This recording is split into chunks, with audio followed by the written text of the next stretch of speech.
I'd like to give you a small analogy that'll help you understand this issue. Why are hearts sealed, or why is that mentioned in the Quran? So imagine somebody got into an accident and they're in the hospital, and they're in a hospital bed for 6 months, and they haven't moved their legs for 6 months to a year. When they get up, are they able to use their legs? No, probably they tip over. Like that, if our muscles, if they're not worked, if they're not exercised, they start losing their ability to function. The ability to accept guidance, the ability to reason in a fair way, in an unbiased way, is a God-given muscle that we have, a spiritual muscle that we have, an intellectual muscle that we have.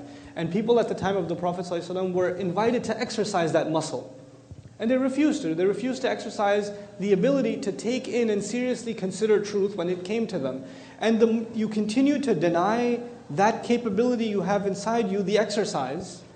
You refuse to think, you refuse to think, you refuse to use your heart, you refuse to be sincere. And guess what? Eventually your heart is no longer capable of what it was originally capable of. You lost that muscle, you lost that ability. And that is an analogous way of explaining what does it mean when a heart is sealed. It is not something that's a person has a belief system and therefore their heart is sealed. That isn't the case. An atheist could be atheist for philosophical reasons or for psychological reasons. And we don't know what's going on inside somebody's heart. We don't.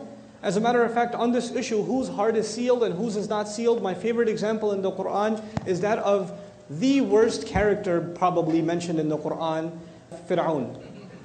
Fir'aun, okay? I mean, declares himself God, the Pharaoh. For those of you who aren't familiar with Arabic, the Pharaoh. Declares himself God, committer of massive genocide.